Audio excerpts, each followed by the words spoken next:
Good morning, Lancaster.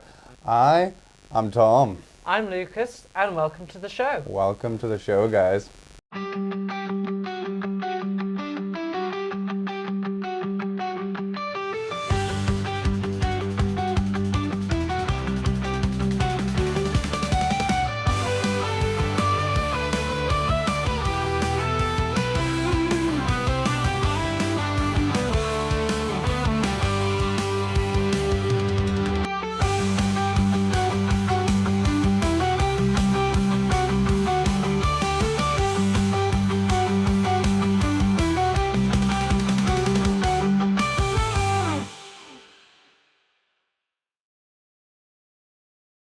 What a week it has been, guys.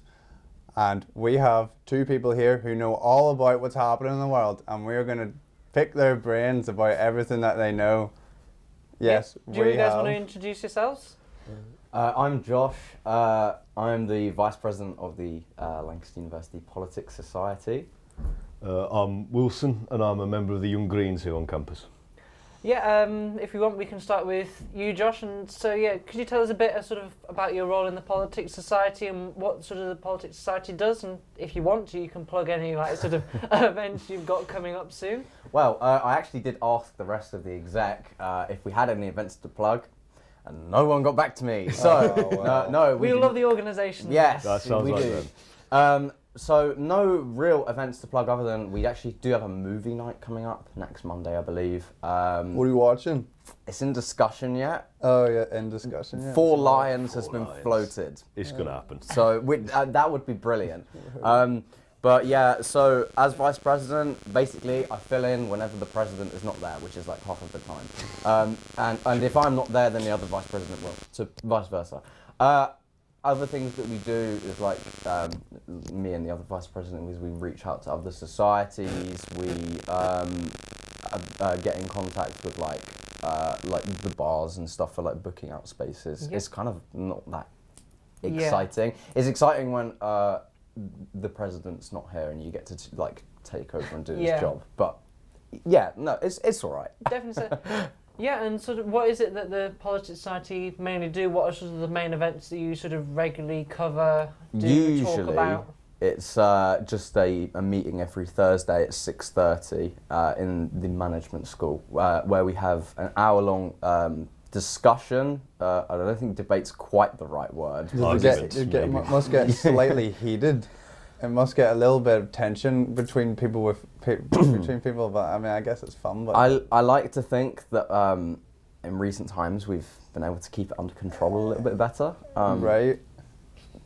But yeah, it can get heated. It can get heated. I wasn't in attendance at the Tipsy Question Time that we held, which is like one of our biggest events of the year as Politics Society. I'm told that it went relatively smoothly. I think it went smoother than it did last year. But yeah, I mean, it's politics. People get rowdy. People get heated in their discussions. Yeah, people always have opinions. Yeah, definitely. Exactly. And did you want to talk about what you do as part of the Young Greens Society as Yeah, well, I mean, what they do? Just talk. I mean, the Young Greens, basically, its objective is just to, encourage young people to get more active into environmental politics and into the Green Party more generally. We act as a gateway for people who maybe don't have so much of a knowledge about what the Green Party is and what our policies are and what we want to do, and also just providing a space for people to chat and get to know each other, and just encouraging young people to be more active in politics for the future, really. What a lovely accent you have. Where is that from? You roll your R's in such a pleasing way. I'm from Cumbria. I do it. I do it more than most people. I'm from Cumbria. Right, yeah, that's nice. It's a bit north of it.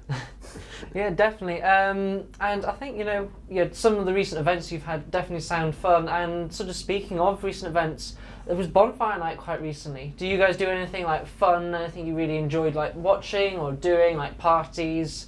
Any bonfires you went to? On Bonfire Night, that was the 5th of November, wasn't it? Was indeed, yes. Yeah, what else was on the 5th of November? As the world went up in flames. Yeah, so well, outdoor bonfires. yes, indeed. Indeed. I think we're talking about that a bit later on. We will be covering. We're slightly hinting there at the U.S. election results, I believe. But I think first we were going to sort of cover bonfire night, as I said. Yeah. In terms of what I did for bonfire night, cowered indoors. I don't like. Did you go to that? There was an all-nighter at the bar at Fylde. Yeah, Did you go I to was that? there all night. Yeah. I did Was not. that good? Yeah, I mean the bar was open till 6, so yeah, it was Yeah, good I'm sure it time. must have been good, I don't yeah. remember much of it, but it was fun. Yeah. Yeah, I wasn't able to attend that, unfortunately. I started a new job, but I woke up at like 3 in the morning because that's when I sort of worked out that like the first states would start to be announced for that. So I woke up then and was quite tired at my new job. But bonfire night, I really did nothing. And neither did the society, other than attend the watch along. Slightly overshadowed, wasn't it? Yeah, slightly. I have to say, Yeah. things. I think there were more important things on people's minds than who can make the loudest boom. Well, I suppose that it might not have been the most in the grand scheme of things, but the university did do some exciting stuff, and let's see what they get up to now. Ryan, do you know what today is? It's Tuesday. No, remember the 5th of November. We are here at Pendlebury celebrating Bonfire Night with Pendle College. And in true bonfire tradition, they're making s'mores. So let's go inside and see what's going on.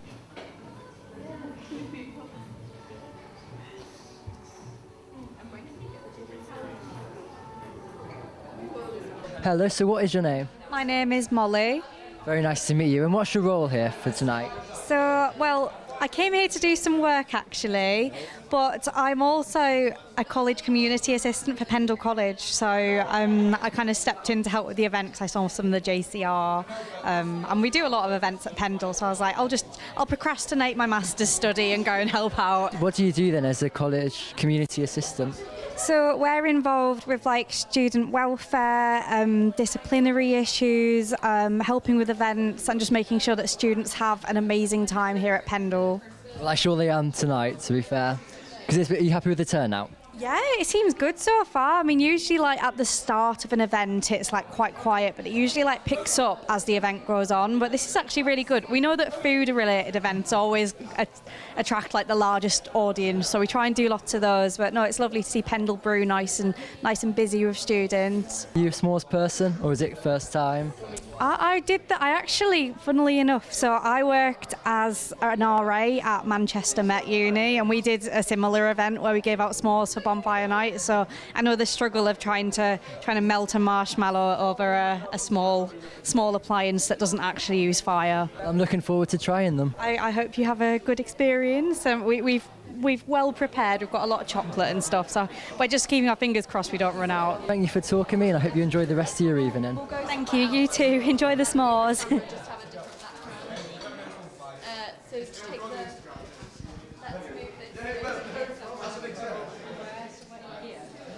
Hi, I'm Gregory. These two now have their s'mores, which they're waving I'm looking very envious at them right now. How did you find making them? It was surprisingly difficult. Saw you standing over the fire for quite a long time with it. Did it take a while for them to melt? I'm excited to try it now. Who's going in for first bite? The crunch. That is very good. It is a very good s'more. I don't think I've melted my marshmallow enough, but it's very good. I'm sorry, but that chocolate's hardly melted at all. It's a slightly unmelted s'more, but it's still good. It's very good. Your chocolate, a bit more melted. I'm going to talk to you through your mouthfuls of s'more right now. Would you recommend it to other people to try? Yes. Will you be doing it again next year? Yes, but hopefully with better technique. A more melted chocolate. Yeah, maybe spend more time melting the chocolate. It is very, very nice. I just hope I haven't made too much of a mess. The mess is a sign of a good bonfire night, that's what they say. It's looked better. It still tastes great though. And that's what counts. And this chocolate's a bit more melted. A little bit. More I think that's more just smudged than melted at this point. Hearing you bite into yours has made me realise that I'll just go and make one myself before they all run out. Thank you both for showing me how not to melt chocolate in your s'more.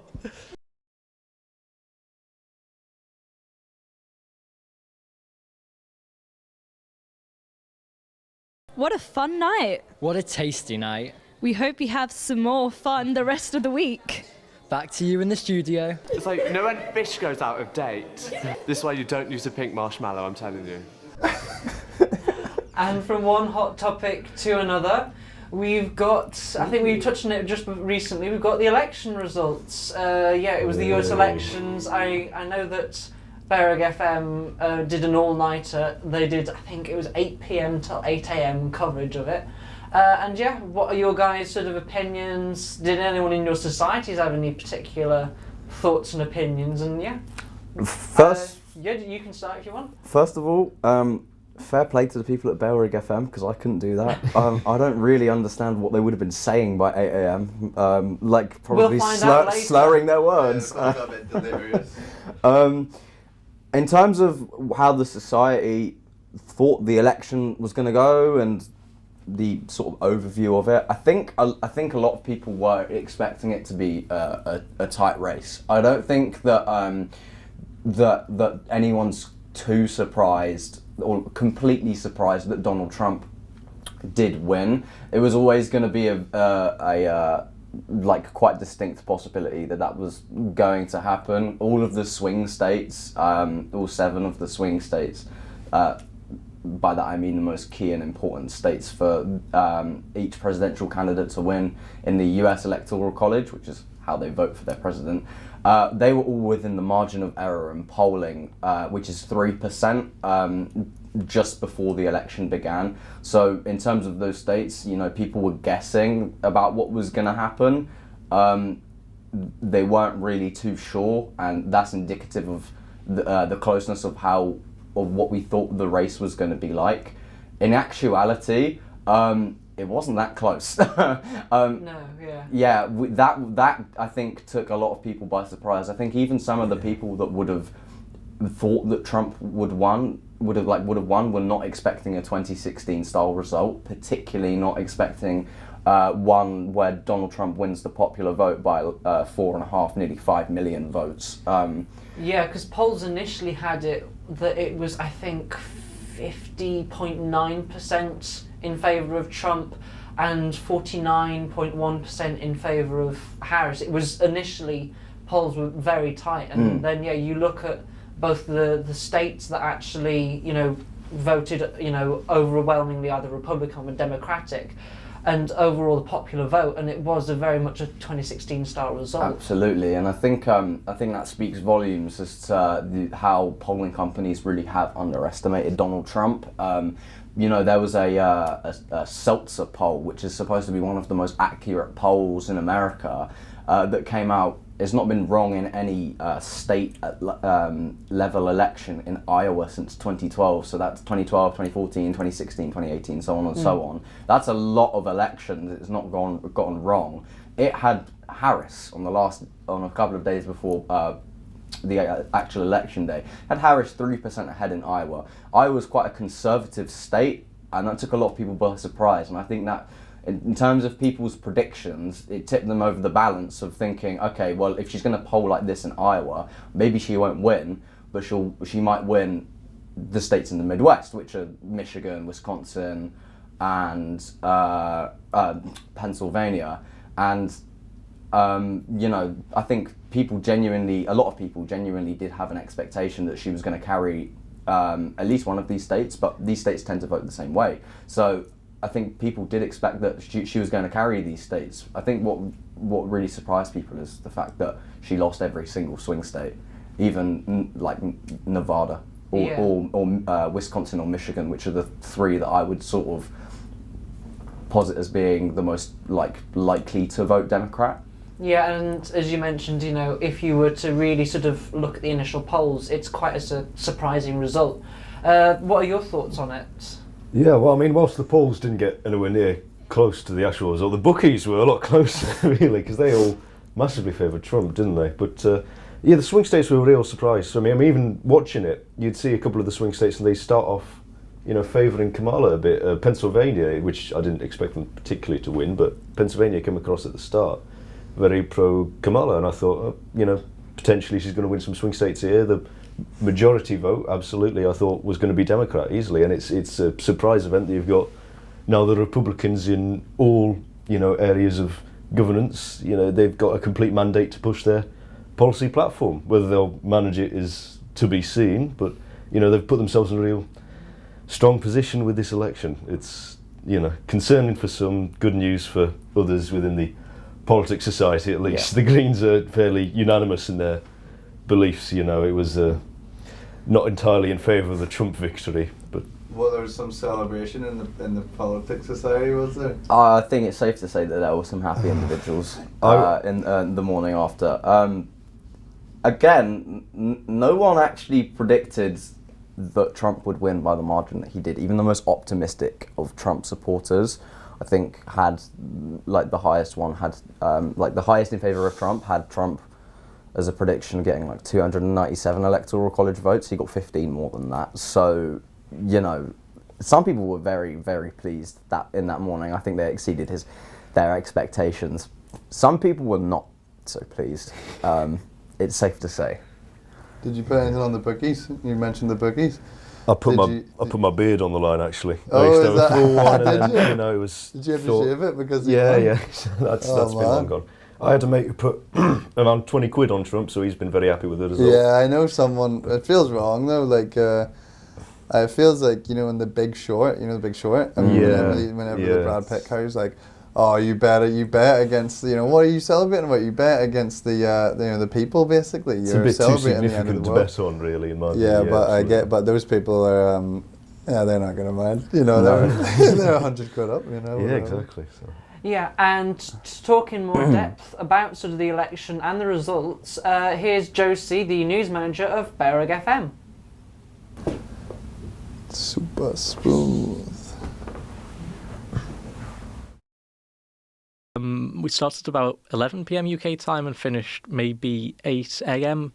And by that point we'd had, I think, most of the results. We were still waiting for Alaska and Hawaii, obviously, and then there were 3 swing states left, Michigan, Arizona and Nevada. But with the states we had, it was pretty clear that Trump was definitely going to win, even though we'd not actually crossed the 270-point threshold at that mark. There's been a lot of digestion in the American media and press about it, and so far part of what they've come up with is both the Democrats were relying on women turning out in massive numbers. Typically in American elections, women are more likely to vote than men, and because of the overturning of Roe v. Wade and the abortion issue becoming more prominent this election cycle compared to previously, the Democrats were counting on a lot of women voting and a lot of them voting for the Democrats. That didn't happen as much as was expected.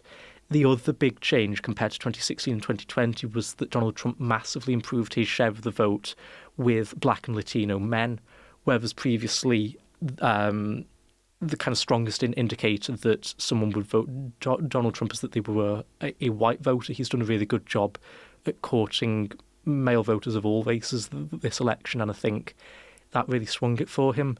There's also the fact that there was a certain lack of enthusiasm for the Kamala Harris campaign amongst the circles of American progressives, especially due to her stance on the war in Gaza and continuing to support Israel. That really depressed the progressive turnout. And, for example, in Michigan, where there's a fairly significant American Muslim population who usually overwhelmingly vote Democrat this time around, they quite decisively voted for the Green Party as a rejection of both the Democrats and the Republicans supporting Israel. I think part of it is definitely Trump's style. He's known for his fiery rhetoric, for making decisions which can be a bit off the cuff and surprising. There was talk after his first presidency. I remember there was a documentary on the BBC a couple of years back, and there'd been a NATO summit where the night before, or during one of the nights, Trump had announced to his staff that he planned to withdraw from NATO in the morning. And they managed to talk him back round, and by the morning he decided against it. But it's that sort of unpredictability that made America, I think, quite difficult for a lot of Western leaders to work with. There's also Trump's talk about implementing economic tariffs. I believe it's a flat 10% tariff on all foreign imports, which would absolutely decimate businesses across the world which rely on importing to the United States, because it would obviously increase their fees a lot. And again, that comes down to Trump's unpredictability and whether that's something he'll follow through with. So I think the biggest thing is he's hard to predict, Trump, really. And if there's one thing that world leaders like, it's predictability. I think the reaction's been a bit muted just for the fact that it's an American election. It's happening half of the world away. I did pop down to File Bar on the night of the election. They were doing an all-nighter, and I asked around at the bar for the radio who people thought would win, and it was honestly about an even split between Kamala Harris, Donald Trump, and I don't know. So I think it really shows how split students have been. The polls were completely 50-50, but I think it comes down to a gut feeling, and my guts for most of the election cycle had been saying Trump. I think when Kamala Harris first entered the race, there was a lot of optimism around her campaign initially, but I think her momentum really slowed, and I couldn't shake the feeling that Trump was going to win. Well, do you guys agree with all these hot takes? I think broadly. Yeah. I mean, a major thing for me personally as to the loss of the Democrats was a failure of policy. You know, I mean, Trump was a very controversial figure throughout the election, internationally and nationally. And whilst the Democrats had some initial success with their campaign after the dropout of Joe Biden, really what they failed to do was create a unique policy platform which they could really build off for their campaign, and that was really the main cause of their downfall in my eyes, because I mean they just didn't have anything that could inspire the populace towards voting for them. Yeah, I definitely agree, and I think another thing that would have genuinely helped, I mean, you guys can sort of, you know, give your opinions on this.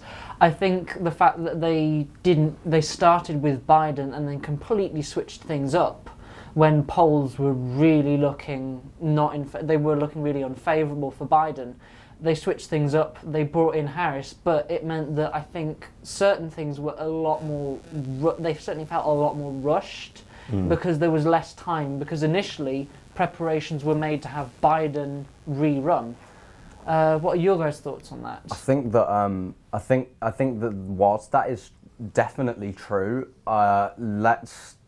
I'm quite wary of absolving the Democrats as being, let's blame it all on Joe Biden, because I think that's... Oh, yeah, he's not entirely to blame. Of course, but I think, one Democratic aide said the day after the election, this is 100% Joe Biden's fault. And I think that is just like quite a good snapshot of the sort of attitude and the sort of problems the Democratic Party have. They're not willing to be introspective or critical thinking, or use critical thought, in terms of actually addressing why they lost and why they're failing to, maintain the support of even young people. I mean, young people came out in swaves to vote for Donald Trump.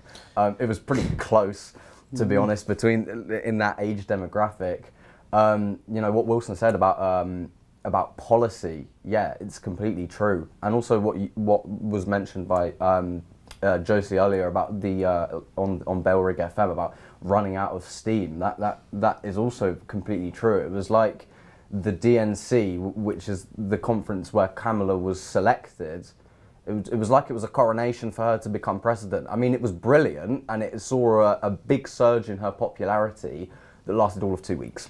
And if you can't continue on with that sort of trajectory for a sustained period of time, and you let Tim Walz's son crying, saying "That's my dad" on stage, essentially carry the campaign for a month, people are going to ask questions and point fingers and say this is not why am I voting for this? Absolutely. You're perpetuating the war in Gaza. You're not doing half of the things that you said that they did. And no one cares that they passed the one of the best environmental policy bills in 2022. No one cares about the stuff that's happened in the past. They're looking to the future, and frankly, the coverage on the good stuff that Joe Biden did do it while he was in power has been pretty muted, especially since 2023, when his lack of declining mental faculties really sort of came to the fore, people realised it, and that was what all of the focus was on, not on any of the good stuff that Joe Biden has done. And you know, he didn't only do good stuff; he did bad stuff as well. The withdrawal from Afghanistan was not great, and I think that further sort of disillusioned, or maybe was even the start of the disillusionment of a lot of young progressive voters and also a lot of Muslim voters in America. Yeah, I mean, I definitely there's some really sort of key points there that you mentioned. Did you have any further thoughts you wanted to add or? Well, no, I mean, it is just furthering, you know, just the absolute apathy that has taken over politics in America as people are increasingly just distraught as they find no real alternatives from, you've got the Democrats that have been a status quo for a while, if they've obviously been committing their genocide in Gaza, and then you have Trump, whose alternative is not better and maybe potentially worse. I mean, a felon, a rapist, a liar. As a president, how bad must the Democrats be doing if that is who the American public choose? I mean, really, the Democrats, they need to be looking a lot more introspectively about, as you were saying, you know, what is wrong with their policy, what is wrong with how they're presenting themselves, and they need to really change and, you know, bring some new ideas to the table. I think also fundamentally, when you were saying about Joe Biden, he should never have been their candidate in the first place. I mean, agree with that 100%. The fact that he lost a debate, which, I mean, it was a very infamous debate that Joe Biden was in with Trump, and he was shockingly bad in that, but simply because of Joe Biden's, he should be in a care home. The fact that he's still the president of the United States just about is ludicrous. I mean, yeah. Yeah, definitely. And as you said, you know, it was there were certain points where it was you know, choosing the worst of a bad bunch, or you know choosing the best of a bad bunch, as it were. But yeah, definitely some interesting things to think about there. And moving on to a more light-hearted note, I think we were going to talk next about some of your members being councillors in Lancaster. Yes, let's take it to a local. Yeah. Maybe the local scale will have a bit more light. Well, I've always preferred the local scale of politics. You know, I feel like more can be done on a local scale. You know, involving people in a local area than in you know, far off policy cabinet decision in Westminster. You know? Yeah, that makes sense. And the Greens, we really excel at local positions. So Lancaster City Council has just recently gained its Green majority in the recent by-election. We had a Green victory, but the Young Greens on campus, I think a couple of our members actually, or previous members, are current councillors on the City Council. That's cool. Maria, our exec, is the key example. She's a second year, I believe, and she's a current councillor. And it's very good. It shows, you know, that young people, even on a certain extent to a small local level, can still have a significant impact on politics if you're going through the right channels and if you're doing the right things. And I think that it really shows that young people really should get involved, especially in a day and age where apathy is incredibly growing, you know, and we see more and more young people just disillusioned. They think nothing's going to change.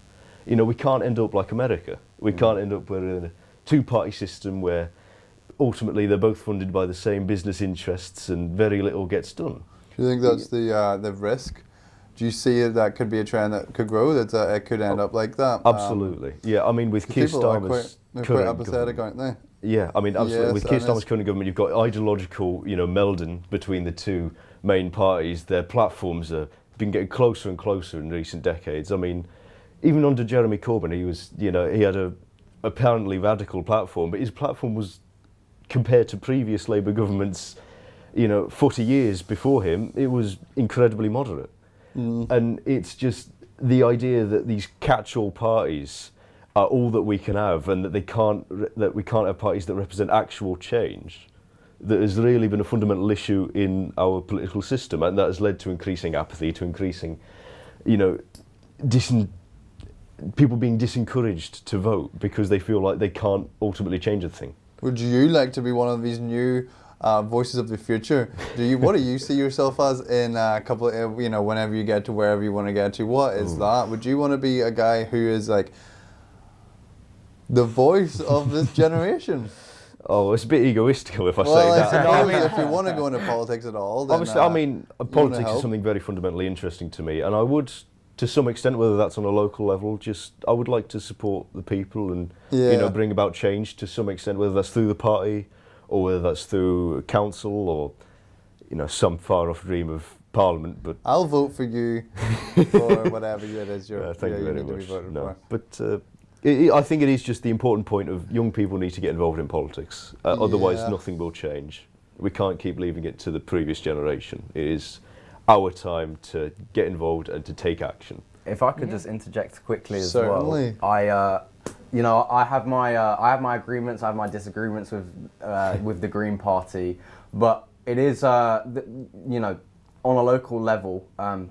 Again, I have my agreements and disagreements, but their youth engagement is. I just have a lot of agreements and disagreements. Yeah, have a lot of disagreements. There are certain things that I do take issue with the Green Party on. There are certain things that I really, I'm supportive of the Green Party on. I'm supportive of them on these policy issues more so than I am of any other political party. But their membership's pretty cheap, just saying. Yeah, maybe the membership of the Labour Party is £3 for the year for students from 14 to 26. So, this will be the real deal. If you want a cheap, this will be the real deal. Yeah, who's cheaper? You guys. Hint, it's the Labour Party. There you go, guys. But yeah, definitely. I think getting students and the younger generation, as it were, if we can sort of reduce that apathy and get more people involved, it'd be great. And speaking of things that sort of students really sort of support and have helped to run, we've got, I think, a VT on the farmers market. Have you guys got any initial opinions, thoughts on it? Because I know it's extraordinarily popular.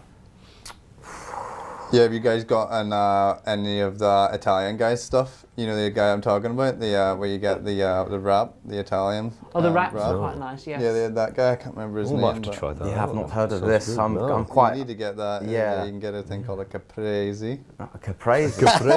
Well, he has a bunch of Italian names. That's one of them.